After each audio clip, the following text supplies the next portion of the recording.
마태복음 10장 1절부터 15절까지 같이 함께 읽어볼까요? 예수께서 그의 12제자를 부르사 더러운 귀신을 쫓아내며 모든 병과 모든 약한 것을 고치는 권능을 주시니라.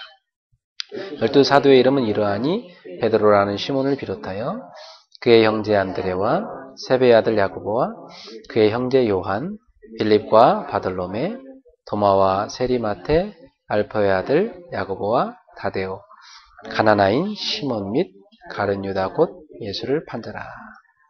예수께서 이 12를 내보내시며 명하여 이르시되 이방인의 길로도 가지 말고 사마리아인의 고을에도 들어가지 말고 오히려 이스라엘 집에 잃어버린 양에게로 가라. 가면서 전파하여 말하되 천국이 가까웠다 하고 병든 자를 고치며 죽은 자를 살리며 나병 환자를 깨끗하게 하며 귀신을 쫓아내되 너희가 거저받았으니 거저주라. 너희 전대에 금이나 은이나 동을 가지지 말고 여행을 위하여 배낭이나 두벌옷이나 신이나 지팡이를 가지지 말라. 이는 일꾼이 자기의 떡을 받는 것이 마땅하니라. 어떤 성이나 마을에 들어가든지 그 성 중에 합당한 자를 찾아내어 너희가 떠나기까지 거기서 머물라. 또 그 집에 들어가면서 평안하기를 빌라. 그 집이 합당하면 너희 빈 평안이 거기 말 것이요 만일 합당하지 아니하면 그 평안이 너희에게 돌아올 것이니라. 누구든지 너희를 영접하지 아니하고 너희 말을 듣지도 아니하거든 그 집이나 성에서 나가 너희 발의 먼지를 떨어버리라. 내가 진실로 너희에게 이르노니 심판날에 소돔과 고모라 땅이 그 성보다 견디기 쉬우리라. 아멘. 네, 이 마태복음 10장은 특별히 예수님께서 12명의 제자를 세우신 다음에 그 제자들한테 주신 메시지예요. 그러니까 마태복음 중에 특별히 이 마태복음 10장은 제자에게 주는 메시지다, 그렇게 볼 수 있어요. 그래서 10장 전체가 다 제자에게 주는 메시지인데 오늘은 그래서 제가 첫 번째로 제자에게 주는 메시지 1 이렇게 제목을 잡아봤습니다. 아마 여러분이 제자인가 봐요. 오늘 이 메시지 듣는 거 보니까. 우리 창희씨 맞아요? 예. 참 메시지가 성취되는 걸 보면 저는 참 깜짝 놀라거든요. 너무나 섬세하게 성취되니까. 그러니까 제가 의도하고 마태복음 9장을 설교할 때 이런 일이 일어나게 될 것이다 생각하고 한 게 아니에요. 그냥 성경을 우리가 계속 쭉 읽어가잖아요. 읽어가는데 어쩜 그렇게 정확하게 말씀이 임할까요? 그죠? 예수님께서 정말 하나님의 백성이 복음을 듣지 못하고 막 기진해가지고 방황하는 걸 보셨어요.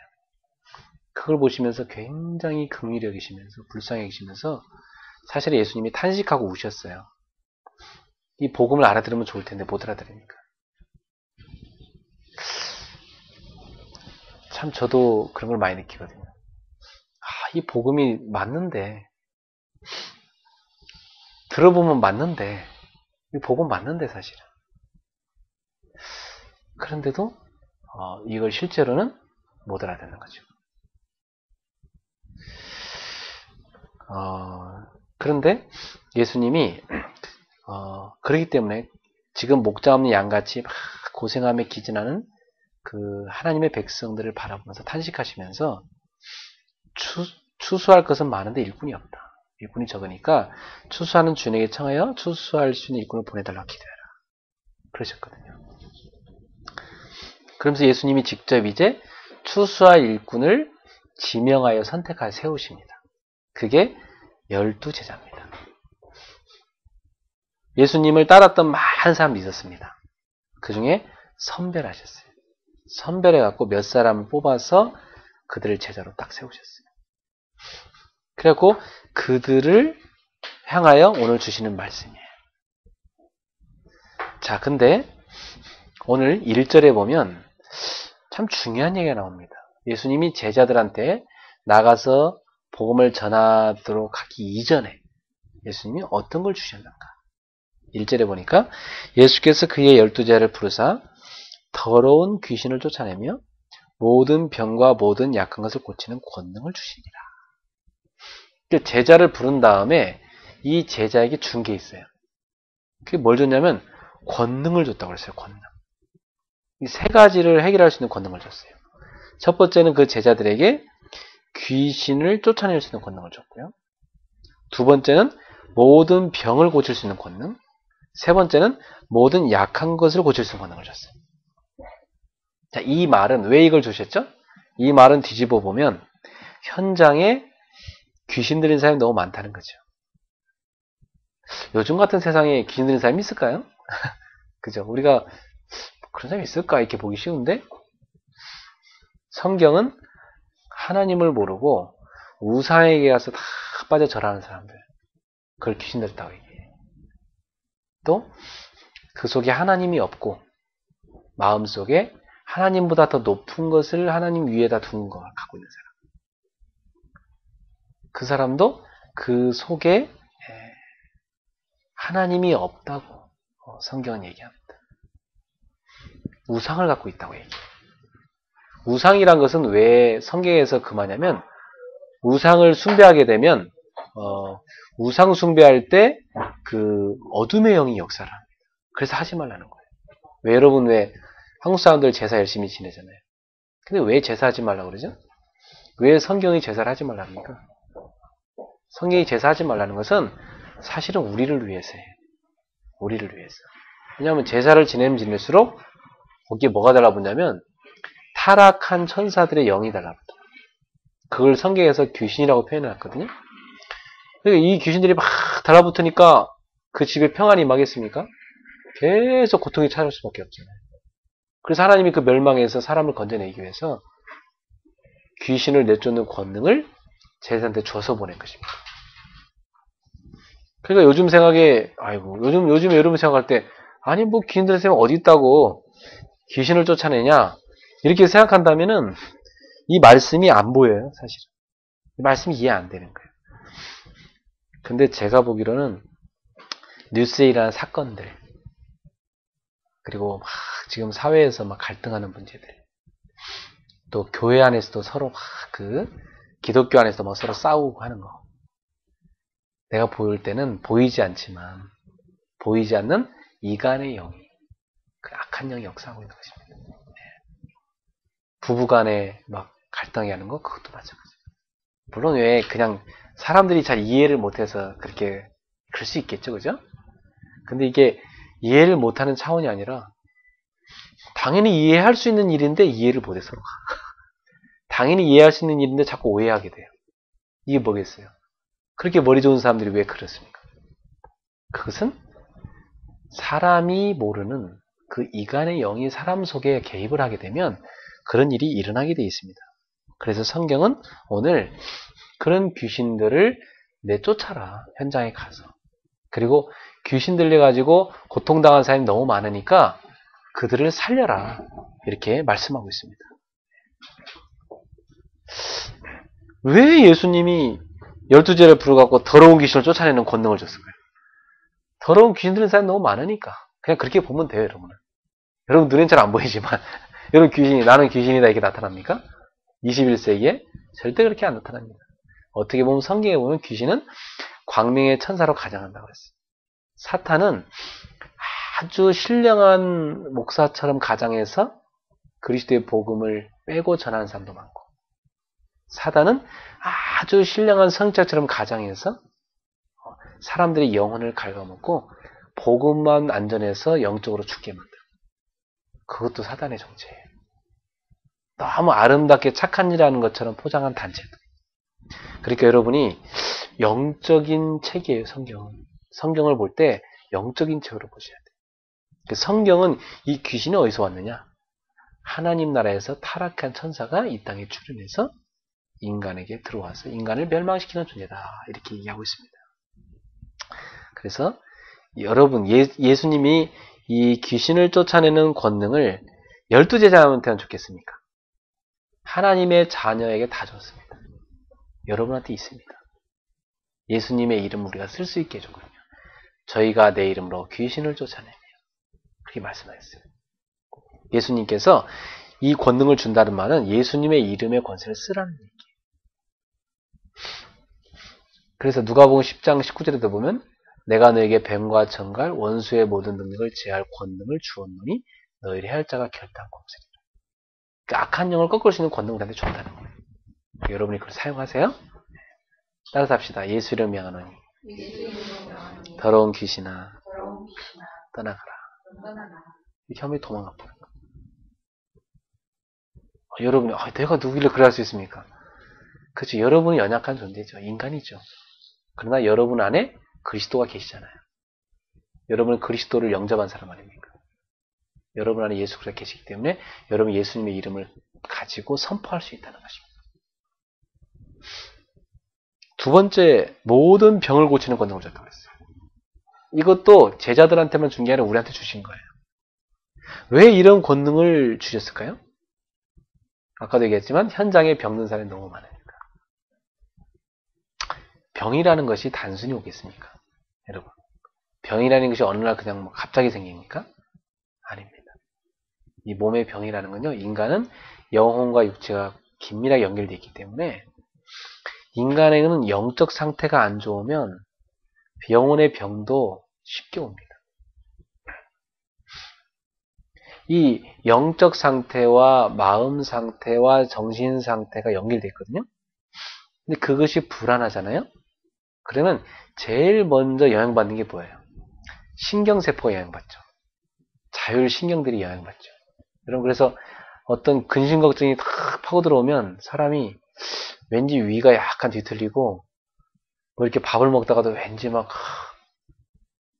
위가 이렇게 뭔가 소화가 안 될 것 같고 그러다가 체하고 막 그래요. 그 왜 그랬어요? 왜 그랬죠? 그게 다 연결되어 있기 때문에. 그래서 여러분이 건강하려면은 영적으로 먼저 건강하셔야 돼요. 여러분 영혼이 강건해지시기 바랍니다. 그리고 마음, 정신 건강해지세요. 예. 하나님 우리가 건강하게 살기 원하세요. 그럴 때 우리 육신도 건강해지는 거예요. 그래서 요한 3서 1장 2절에 요한 사도가 가요장로한테 이렇게 얘기합니다. 사랑하는 자여, 내 영혼이 잘된 같이 내가 범사에 잘되고 강건하기를 내가 간구하노라. 여러분에게도 그 축복을 그대로 드립니다.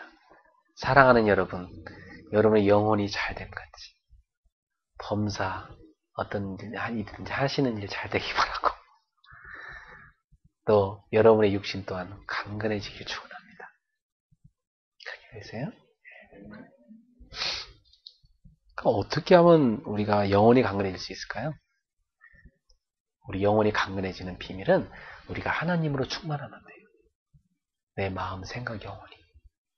여러분 마음, 생각, 영혼이 걱정과 근심으로 충만하면 그게 바로 몸에 안 좋습니다. 근데 여러분 마음, 생각, 영혼이 하나님으로 충만하면 여러분 힘이 생기는 거예요. 하나님으로 충만하다는 말은 다른 말로 하면 하나님의 말씀으로 충만한 거예요. 하나님이 주시는 은혜로 충만한 거예요. 하나님의 생각으로 충만해지는 거예요. 그래서 여러분이 이렇게 예배 시간을 통해서 여러 빈 마음들이 하나님의 말씀과 은혜로 가득 채워지기를 바랍니다. 그때 우리에게 영적 힘이 생기고 그 영적 힘이요 건강한 정신과 마음을 다 줘요. 그 사람이 참 속사람이 날로 새로워집니다. 그러면요 사람이 겉모습도 이렇게 다 그날 거울 보다가 야 내가 왜 이렇게 깨지자고 다녔지? 오늘 딱 보입니다. 아 내가 겉사람도 새롭게 되구나. 그래서 이렇게 멋있게 하고 다니는 게 있어요. 길거리에 가면 거지들 보세요. 거지가 깨끗하게 다니는 거 봤습니까? 물론 압구정 거지는 조금 패션도 다르다고 하더라고요. 예. 그렇지만은 아무리 패션이 다르더라도 거지는 거지입니다. 예. 왜 성경에 더러운 귀신이라고 표현했을까요? 귀신의 속성이 더러워요. 여러분 귀신 들린 사람 집에 가봤어요? 귀신 들린 사람 집에 가보면요 그 사람 방에 들어가잖아요. 완전히 정말 얼마나 지저분한지 귀신의 속성이 그래요. 그래서 여러분 집에 가서 여러분 방을 가보면 내 영적 상태를 알 수 있어요. 내가 지금 이렇구나, 이걸. 예, 다행입니다.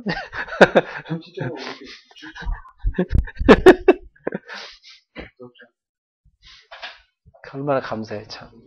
네.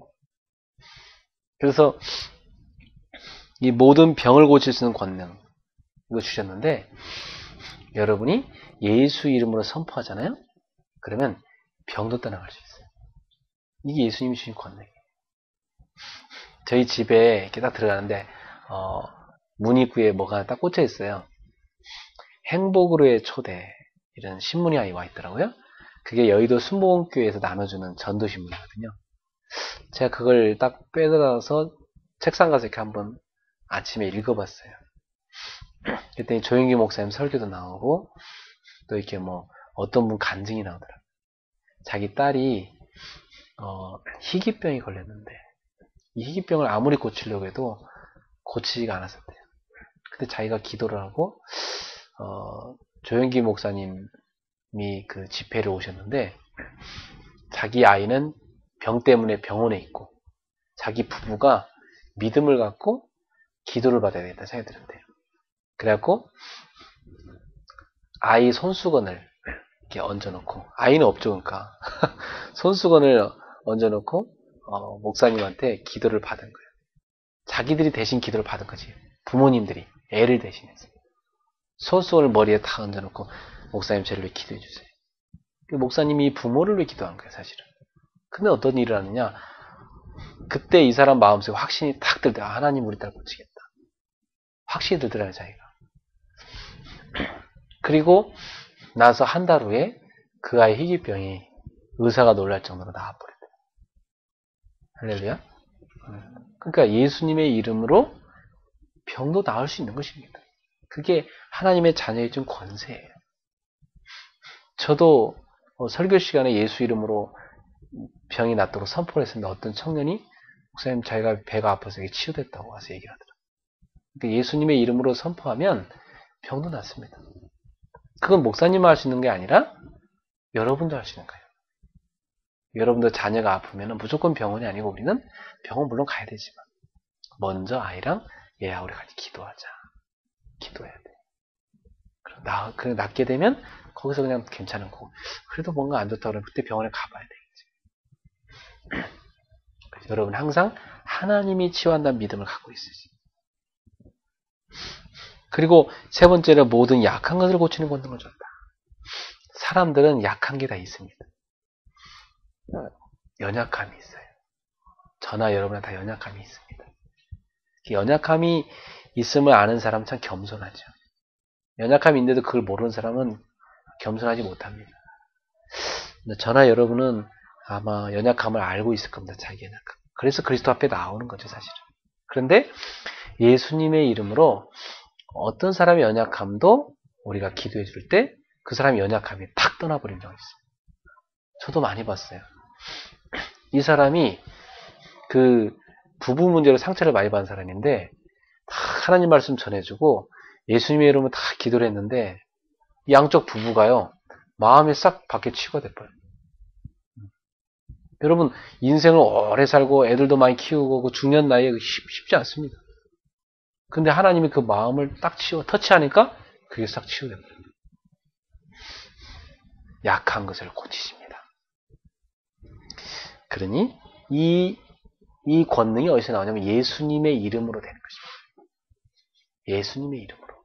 여러분도 예수님의 이름의 권능을 가지고 약한 사람을 위해 기도해주고 병든 사람을 위해 기도해주고 귀신 들린 사람을 위해 기도해주고 그럼 그들에게 예수님의 이름의 권능으로 치유되는 기적이 일어난다. 아셨죠? 이건 하나님의 자녀, 제자들에게 주신 것이다. 여러분 예수님이 제자니까 여러분 이 권능이 여러분한테 와 있습니다. 그래서 주저없이 사용하세요. 네. 목사님 내가 기도했는데 안 나오면 어떡합니까? 뭐 안 나오면 하나님 뜻인 거지 또. 그죠? 다음에 또 기도하라는 거지. 그거 나오면 어떡할 겁니까? 그죠? 여러분 하나님의 역사를 또 체험하는 거니까. 자, 그래서 2절에 보니까 12 사도의 이름은 이러하니 베드로라는 시몬을 비롯하여 그의 형제 안드레와 세베달 야고보와 그의 형제 요한, 빌립, 바들로메, 도마, 세리마테. 왜 그냥 마테 그러지 세리마테 그랬을까? 성경은 보면 뭔가 살짝 탁 찔러요. 그냥 마테 그러지 않고 세리마테.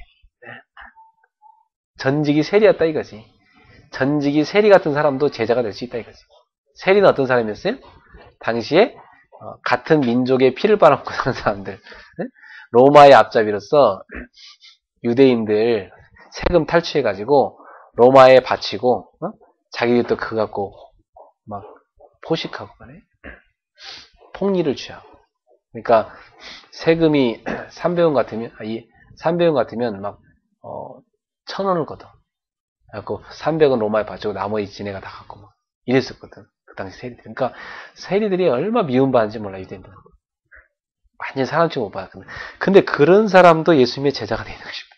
예수님이 제자를 뽑으실 때 그러니까 그 사람의 과거 직업, 과거 행적 이거 보고 뽑은 게 아니었다는 거죠. 그 사람의 배경 그게 아니었어. 이 사람이 예수를 진짜 믿고 변화됐느냐. 그걸 보고 뽑으신 것입니다. 그리고 알페오의 아들 야고보와 다데오, 가나나인 시몬. 왜 가나나인 그랬을까요? 그죠? 네. 가나나인이란 말은 그 당시 열심당원이라고 막 그 폭력으로 로마에 항거해야 된다. 이게 맞서는 그런 사람들이 있었어요. 열심당이라는 당원으로 있는 사람이 이 사람. 그런 혁명을 원하는 그런 사람조차도 멤버로 들어가 있었다는 얘기죠. 그 다음에 가룟유다. 가룟유다 누구예요? 예수님을 여기 보니까 예수를 판 자라. 예수님을 나중에 팔아넘길 사람. 이 사람도 와 있다는 거예요. 아니 예수를 팔아넘길 사람이 가룟유다인 거 예수님이 알았을까 몰랐을까? 나는 알았을 것 같아. 알면서 자기 제자로 두었던 거예요. 하나님의 뜻을 이루기 위해서죠. 예. 여러분 그런데 예수님이 부르신 이 12 제자들이 특징이 있습니다. 이 사람들 어떤 사람들이었냐면 첫 번째 이 사람들은 하나같이 연약한 사람들이었다는 거. 참 연약한 사람들이었어요. 그런데 한 가지 예수님께 배우기를 열망하는 사람들이었어요. 그런 사람도 예수님이 제자를 쓰셨고 여러분 연약해도 배우려고 하는 사람은 발전할 수 있습니다. 이 사람들이 그런 사람들이었어요. 이 사람들이 어떤 사람들이었냐면 인생의 문제가 뭔지 아는 사람이고 인생의 답이 뭔지 아는 사람이었어요. 인생의 문제는 아무리 우리가 노력해봐도 이 사람들이 거의 다 나이들이 이제 어느 정도 인생을 산 사람들이에요. 다. 근데 이들이 인생을 살아오면서 아무리 인간이 노력해도 해결하지 못하는 게 있거든요. 인간이 아무리 노력해도 죄를 해결할 수가 없어요. 아무리 노력해도 죽음을 해결할 수가 없어요. 아무리 노력해도 인간에게 찾아오는 영적인 문제를 해결할 수가 없는 거예요. 여러분도 그런 남한테 말할 수 없는 영적인 문제도 있습니다. 나도 모르게 자꾸만 넘어지게 되는 그 내 영적인 연약함이 있습니다.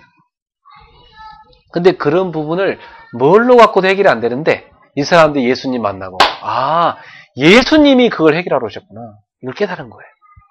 예수님이 메시아구나. 예수님이 그리스도구나. 그래서 그분이 우리의 죄를 해결하러 오셨구나. 그분이 사망에서 생명으로 옮기러 오셨구나. 그분이 저 사단의 권세, 흑암 권세를 깨뜨리고 우리를 멸망해서 건져들어 오셨구나. 이걸 이들이 깨달은 거예요. 그래서 예수님이 우리 인생의 답이다. 그래서 이들이 예수를 딱 붙잡았던 거예요. 이걸 아는 사람들이었어요. 여러분도 인생의 문제와 답을 알고 있습니까? 인생의 문제가 뭐예요? 여러분 열심히 안 산 게 문제입니까? 사람들이 공부를 많이 못한 게 문제입니까? 뭐가 인생의 문제입니까? 인생의 문제는 하나님 떠난 게 문제예요. 그죠? 하나님 떠나 있는 게 문제예요. 하나님 떠나 있단 말은 뭔 말이에요? 죄의 노예로 사망의 권세에 매여 지옥 권세에 매여 살고 있다는 것입니다. 그걸 인간의 힘으로 해결할 수가 없는 거예요. 그래서 메시아 그리스도가 오셔야 되는 것입니다. 사람들은 그걸 해결하려고 종교를 만들기도 하고 막 선행을 행하기도 하고 열심히 공부를 하기도 합니다. 그런데 인간의 지식 갖고 선행 갖고 종교가 그게 해결이 안 됩니다. 그래서 그리스도가 오신 것입니다. 이걸 이 사람들이 안 겁니다. 그래서 자기들의 모든 걸 버려두고 예수님을 따라갔던 것입니다. 오늘 여러분도 진정한 문제가 인생의 뭔지, 그 답이 뭔지를 깨닫기를 축원합니다. 사람들은 문제 아닌 걸 문제로 삼아요. 거의 다 보면. 문제 아니갖고 문제로 삼아갖고 막 싸운다니까? 나 어떤 사람 보면 막 괜히 시비 거는 사람이 있어. 문제 아닌 거 갖고 시비 자꾸 걸어. 어떻게 하면 환장할 노리지, 그죠? 문제 안 해갖고 저 시비 걸면 어떡합니까? 계속 피하잖아요, 그죠? 계속 피해라. 피하고들 그래도 문제를 건다, 시비를 건단 말. 근데 세상이 그래요, 사람들이. 그럼 진짜 문제가 뭔지, 진짜 답이 뭔지, 여러분 알고 있어야 됩니다. 네. 그리고 이 사람들 특징이 뭐였냐면, 이 사람들은 하나같이 놀고 있는 사람들이 아니었어요. 현장에서 열심히 일하는 사람들이었어요. 그 사람들을 예수님 제자로 불렀던 거예요. 이 사람들은 비록 어부고 세리고 또 무식하고 가난하고 연약했지만 이 사람들은 현장에서 열심히 자기 맡은 일을 열심히 일하는 사람들이었어요. 이러한 사람들을 예수님은 제자로 불렀던 거예요. 그래서 이 사람들에게 천국 복음을 전파하는 일을 맡기셨어요. 그리고 천국 백성을 찾아올 수 있는 일을 맡겼어요. 왜 그들이 지금 복음 못 듣고 방황하고 있어요. 그들을 살리라고 말이죠. 자, 그래갖고 5절에 보세요. 예수께서 12를 내보내시며 명하여 이르시되 이방인의 길로도 가지 말고 사마리아인의 고을에도 들어가지 말고 오히려 이스라엘 집에 잃어버린 양에게로 가라. 여러분, 예수님이 12를 어떻게 했다고요? 내보내셨다. 이 말은 뭐예요? 현장으로 보냈다는 얘기입니다.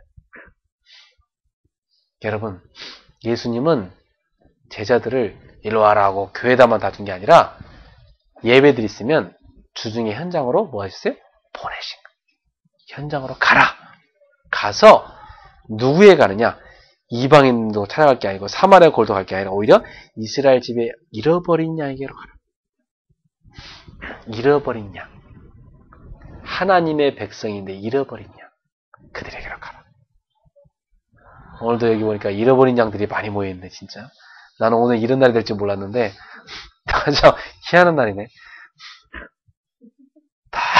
오늘 특징이 다 잃어버린 양만 모였네, 진짜.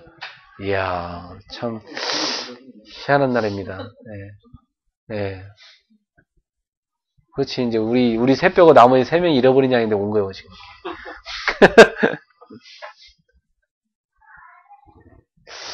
희한한 일이네. 하나님이 말씀은 정확하다니까요. 잃어버린 양에게로 가라. 그래서 우리가 여기 왔나 봐요. 여기 오니까 만나네. 잃어버린 양을. 잃어버린 양에게로 가라. 왜? 그들이 급하니까. 일단 잃어버린 양부터 살리라는 거죠. 응? 오늘 오신 잃은 양들 환영합니다. 네. 주님이 여러분들을 사랑해서 우리를 보냈네요. 그러니 다시는 길을 잃지 말고 예배 잘 드리시고 예수님 잘 믿으시기를 바랍니다. 누구를 위해서? 여러분을 위해서. 그게 여러분의 인생의 복된 거니까. 하나님 여러분 축복하시기 위해서 그러신 거예요. 그 축복을 여러분이 꼭 소유하세요. 네. 아무리 좋은 걸 줘도 본인이 발로 차버리면 그거 소용없는 거예요. 그죠? 네. 귀한 걸 줄 때 귀한 걸 알아야 되는 거거든요. 그래서 7절에 보세요. 가면서 뭐라고 전파하래요?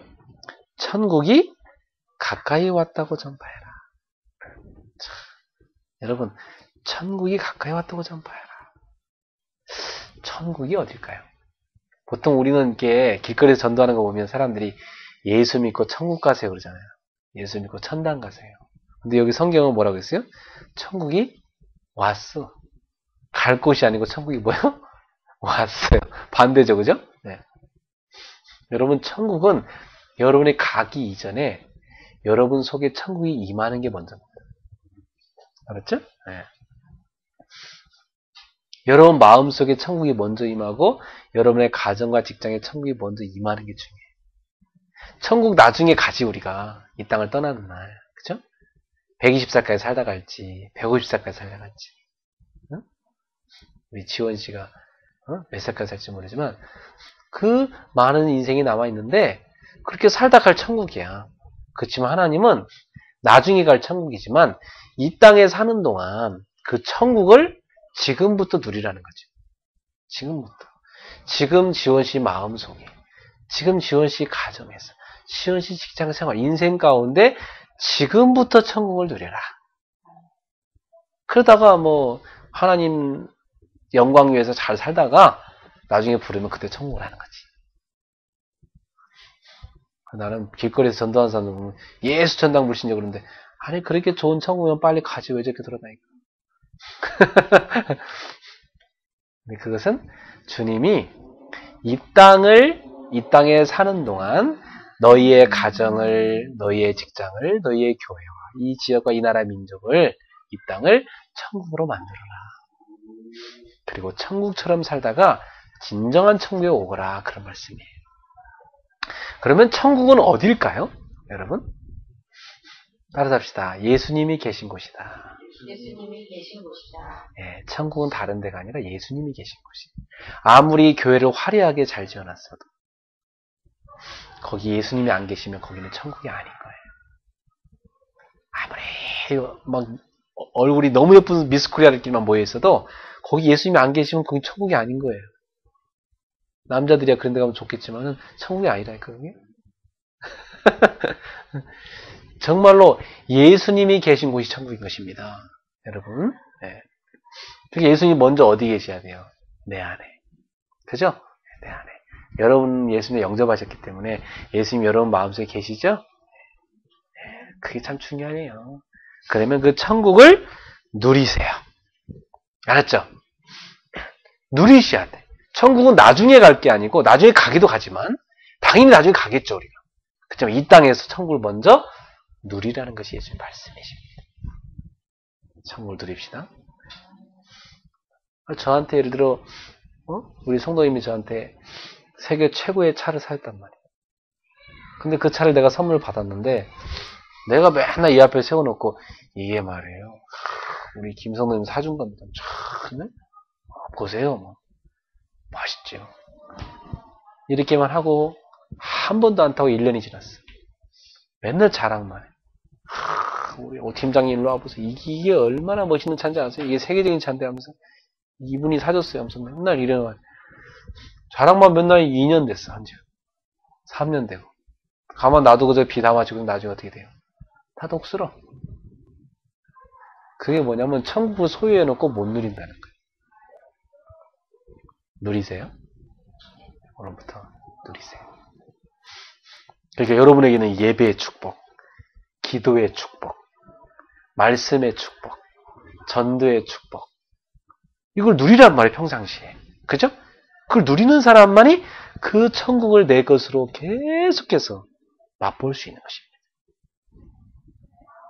여러분이 예를 들어 아침에 딱 일어나서 잠깐이라도 기도하잖아요. 굉장히 영적 힘생입니다.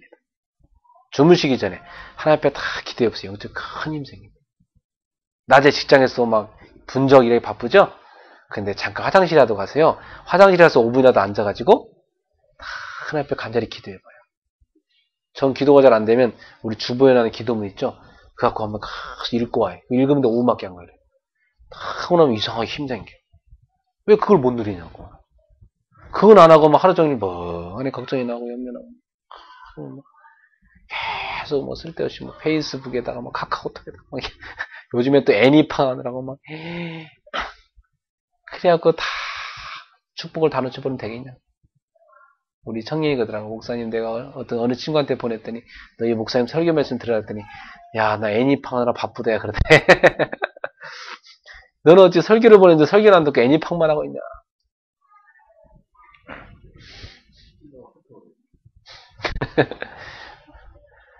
천국이 가까이 왔습니다. 여러분 안에 왔습니다.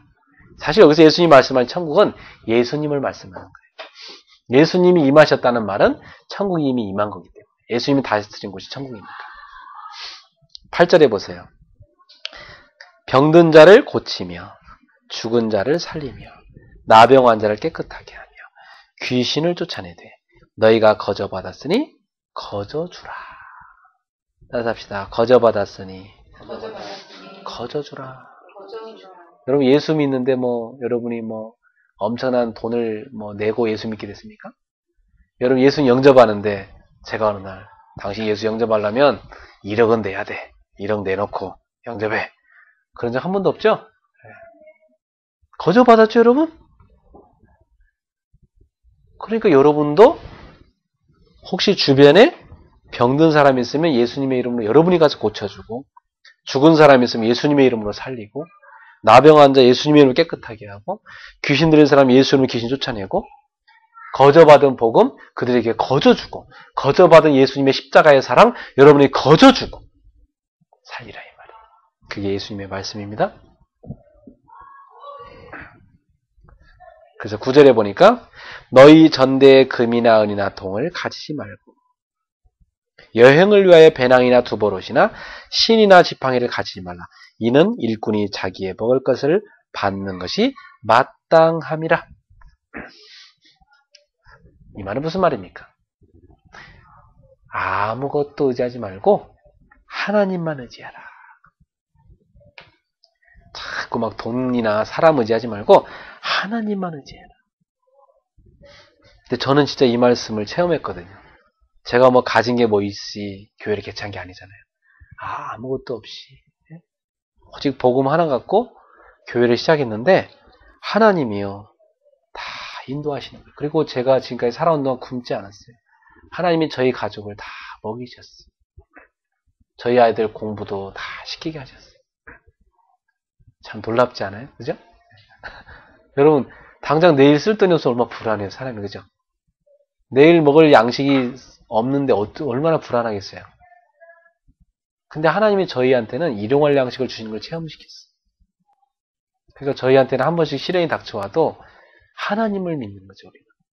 하나님이 살아계시고 우리를 먹여 살리시고 우리가 전도자이기 때문에 하나님이 책임져 주시고 일꾼에게 자기의 먹을 것을 하나님이 먼저 받는 것이 마땅하다. 일꾼이 먼저 먹어야 일을 할 거 아니에요. 그죠? 그래서 바울이 얘기합니다. 소가 밭을 가려면 소한테 먼저 먹여야 그 소가 밭을 가지 않느냐. 마찬가지로 그래서 하나님이 우리 일꾼에게 먼저 삭슬을 받게 하신 것이다. 우리 일꾼이 먹을 양식을 하나님 먹게 하신 것이다. 그래야 하나님 일을 하니까 말이에요.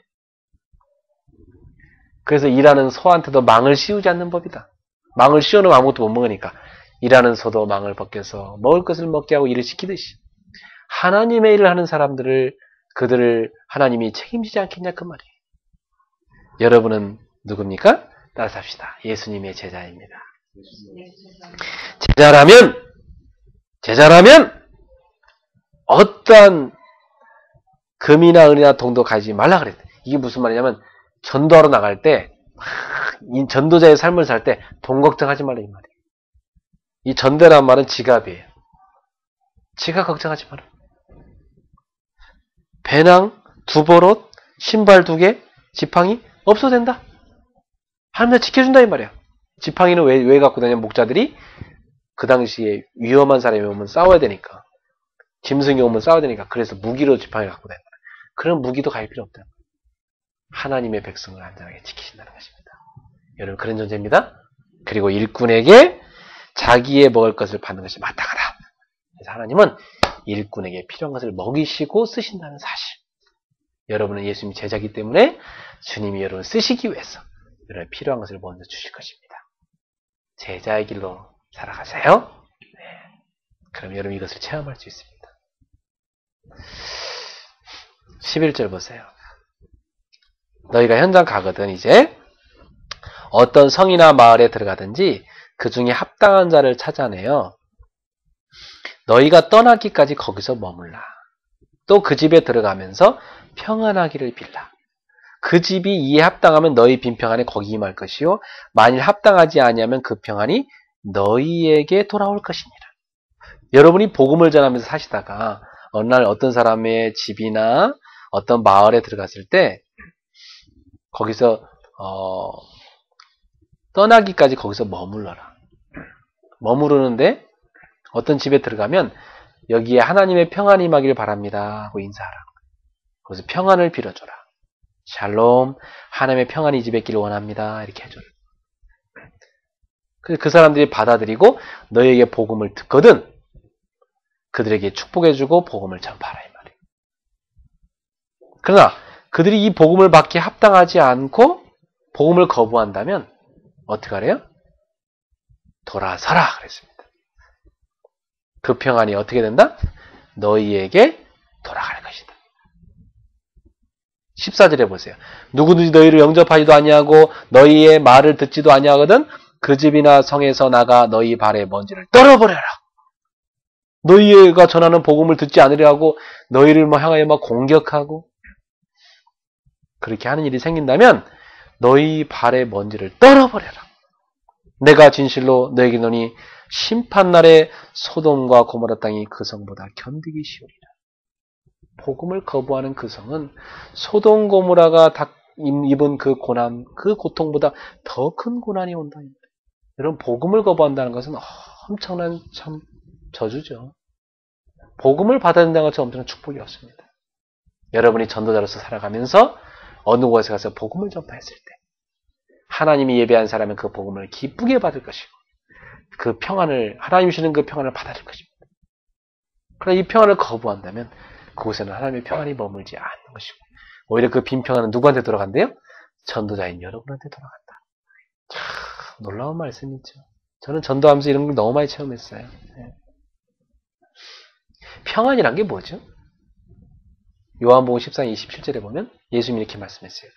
내가 너에게 평안을 끼치노니 곧 나의 평안을 내게 주노라.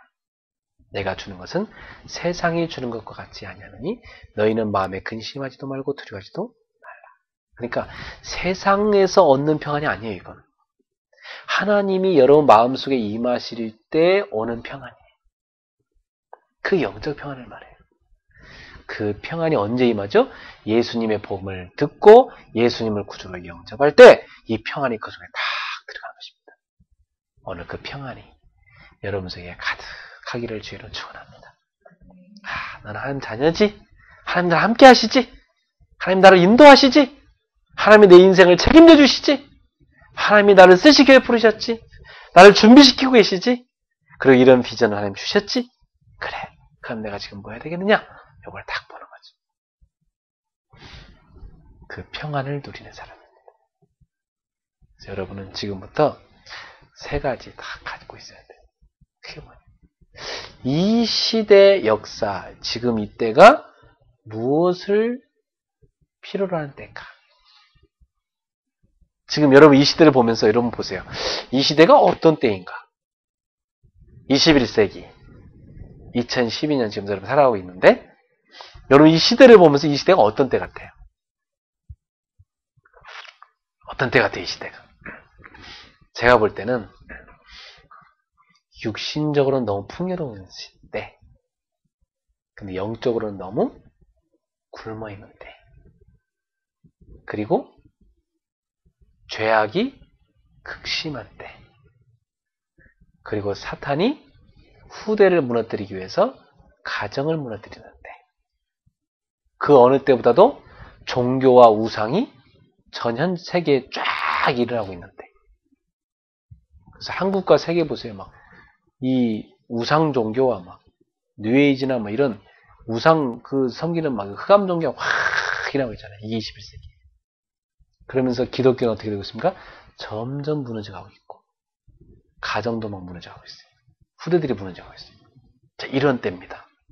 사람들은 뭘로 다 모든 가치를 매기죠? 돈으로 모든 가치를 매깁니다. 그죠? 돈으로 모든 가치를 매기는 시대입니다. 지금 이 시대는. 점점점 돈에 뭐가 된 사람들이 노예가 돼갑니다. 자, 그렇게 세상에 그렇게 돼야죠. 그러니까 그걸 돈이라는 걸 움켜쥐기 위해서 악한 행동을 막 저지르는 시대입니다. 자, 이러한 시대에 우리가 살고 있습니다. 바울이 디모데후서 3장에 뭐라고 했냐면 하나님을 사랑하고도 사람들이 돈을 사랑하고 세상의 쾌락을 더 사랑한다. 그들의 마음속에 하나님 두기를 싫어한다고 그랬어요. 무정하다고 그랬어요. 무자비하죠. 사람들이. 악하다고 그랬습니다. 부모를 거역한다고 그랬습니다. 이런 세상입니다. 지금 세상이. 자, 그럼 이런 세상인데 그럼 이러한 세상에 어떤 일을 해야 됩니까? 어떤 일을? 자, 그럼 이런 세상이라면 어떤 일을 해야 돼요, 여러분? 생각해 보세요. 어떤 일을 해야 되겠어요? 좋은 일 해야 되겠죠? 예. 어떤 일이 좋은 일일까요? 예. 이러한 세상에 우리가 좋은 일 하는데 어떤 게 좋은 일일까? 그걸 성경에서 말씀하시는 거예요. 성경은 지금 사람들이 귀신 들려 있고 병 들려 있고 약한 것으로 다 시달리고 있으니까 가서 예수님의 이름의 권능으로 그들을 치유하고 그들에게 천국 복음을 전파해서 하나님의 나라, 천국이 그들에게 임하게 하여 그들을 살리라는 것입니다.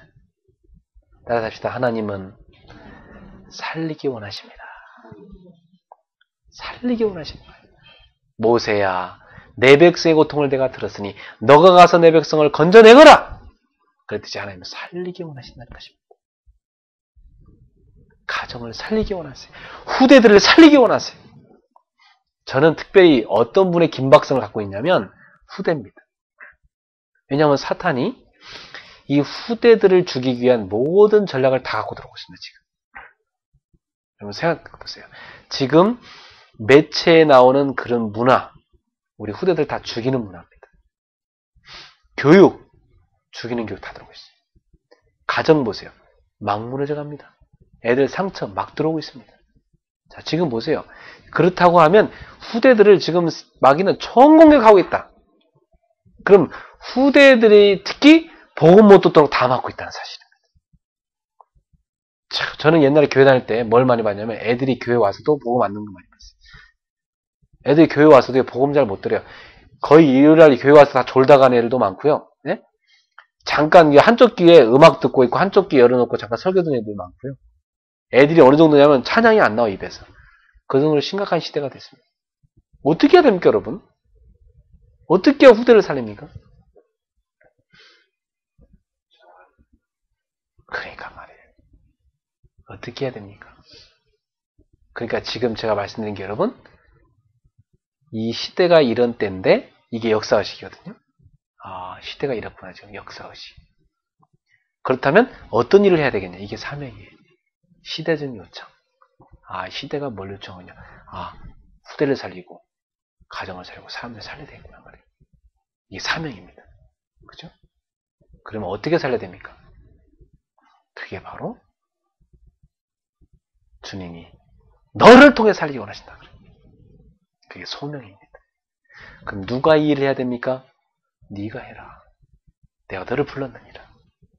너가 이 일을 해야 되겠구나. 그게 소명입니다. 그래서 주님이 나를 부르시는 거예요. 여러분 자신을 부르시는 거예요. 주님이 여러분 부르신 것이 확실합니까? 그럼 여러분 물어봐야 돼요. 주님한테. 주님, 저를 왜 부르셨어요? 어떤 일을 시키려고 불렀어요? 이 일을 시키려고 불렀느니라. 왜요? 지금 시대가 이렇지 않느냐. 이게 하나님의 말씀입니다, 여러분. 아셨죠? 그러니까 여러분은 예수님의 제자이기 때문에 이 세 가지 반드시 갖고 있어야 돼요. 알았죠? 요 세 가지를 갖고 있는 사람이 그리스도의 제자입니다. 가장 기본적인 베이스는 복음 갖고 있어야 돼요. 그죠? 복음을 가지고 복음으로만 살릴 수 있으니까 사람을. 근데 이 복음을 가지고 누가 살리냐? 아, 내가. 무슨 일 해야 되냐? 아, 살려야 되겠구나. 이 시대가 왜? 아, 이런 시대니까. 그런 역사의식, 사명의식, 소명의식. 여러분 가슴속에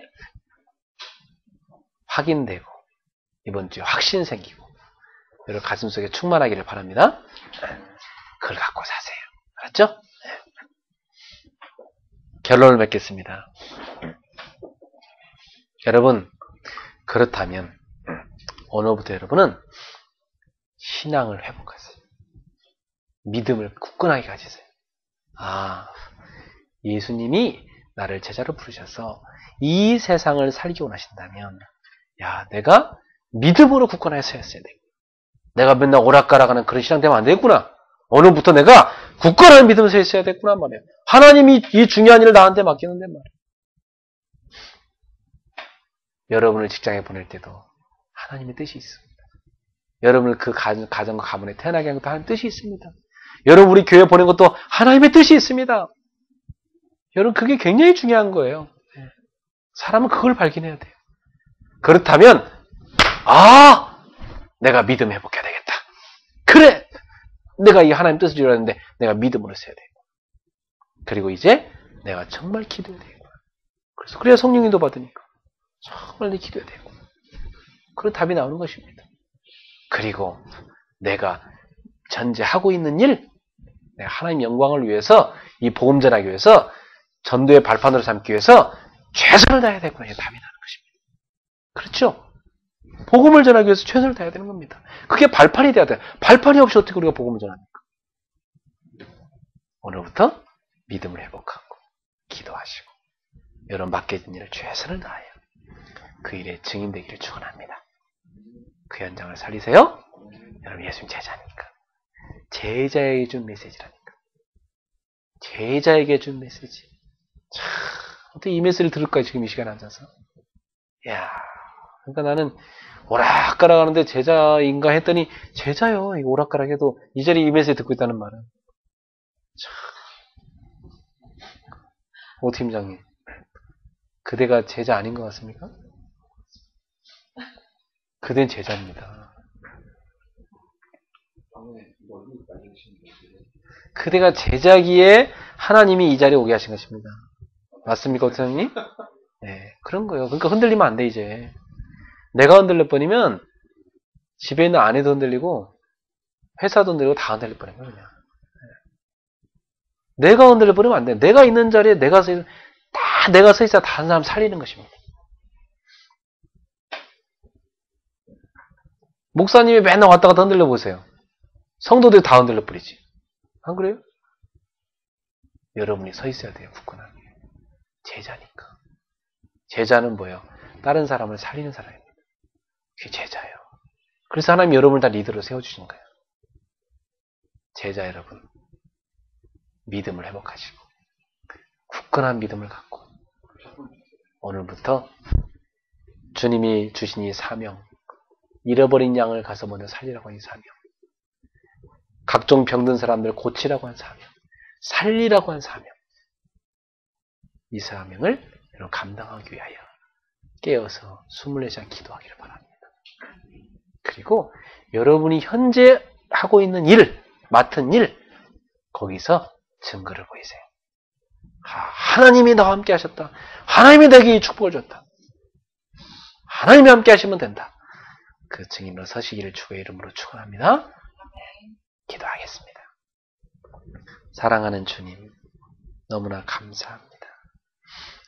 제자에게 주는 메시지를 오늘 이 자리에 구별하여서 주의 백성들에게 주셨습니다. 주님, 이 오예배를 통해서 제자에게 주는 메시지가 계속 나올 텐데 우리가 이 말씀을 아멘으로 붙잡고 우리의 것으로 삼고 응답받게 하여 주시옵소서. 그래서 진짜 예수님께서 현장을 향해서 눈물을 흘리셨던 그 눈물을 가슴에 묻고 이제는 이 복음을 누리고 복음을 전하여 사람을 살리는 귀한 제자의 삶을 살게 해 주시옵소서. 그냥 무리로 사는 것은 쉽게 살 수 있습니다.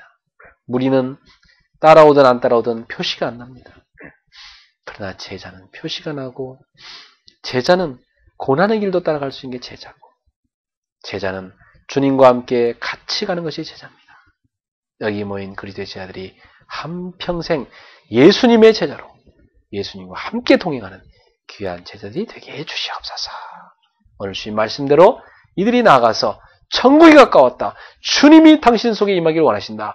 이 그리스도의 복음을 받으라. 이 평안을 받으라. 잃어버린 양을 찾아가서 살릴 수 있는 귀한 제자들이 되게 해주시옵소서.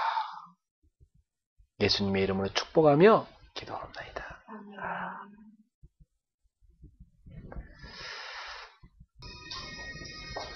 구원으로 인도하는 그 문은 참 좁으며 생명으로 인도하는 그 길은 참 험하니 우리 몸에 지워지는 그 더러운 죄짐을 하나 없이 벗어먹고 힘써서 들어갑시다. 구원으로 인도하는 그 좁은 문 들어가 영생으로 인도하는 그 길 갑시다.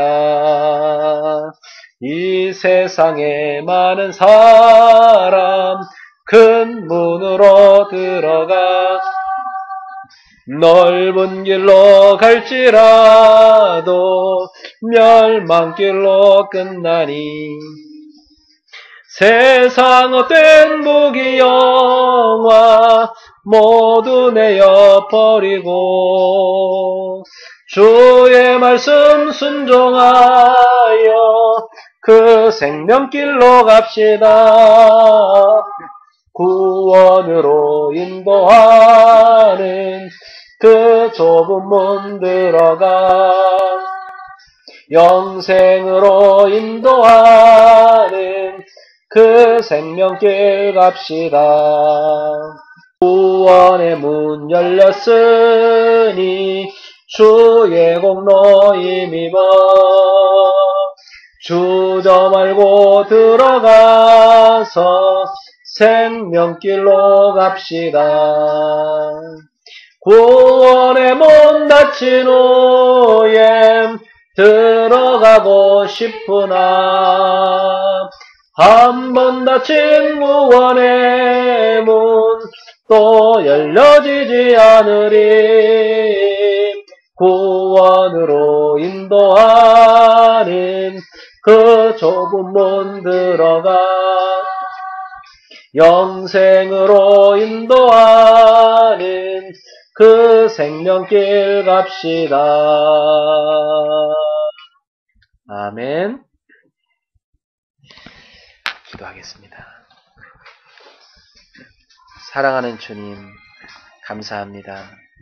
오늘 주님 앞에 저희들이 나와서 좁은 문으로 들어가는 그 제자의 길을 들어서게 하신 것 감사합니다. 많은 사람들은 좁은 길을 가기를 거절하지만 우리 성도들은 좁은 길을 기뻐하며 제자의 길을 걷고자 이 자리에 왔습니다. 하나님께서 우리 성도들의 그 믿음을 받아주시고 한평생 이 생명길로 가기를 기뻐하게 해주시옵소서. 그래서 많은 사람들이 이 길을 몰라서 죽어가고 있는데 그들을 살리게 하옵소서. 이들의 인생이 그런 복된 인생이 되게 하소서. 예수님 이름으로 축복하며 기도합니다. 아멘. 우리 인생의 모든 문제 길자 예수 그리스도의 은혜와 하나님의 크신 사랑과 성령님의 교통하심 주님 따라 좁은 길을 가며 그 생명길을 기뻐하며 걸어가는 귀한 예수님의 제자들 머리 위에 저들의 가정, 직장, 생업의 모든 현장 위에 지금부터 영원토록 항상 함께 있을지어다. 아멘.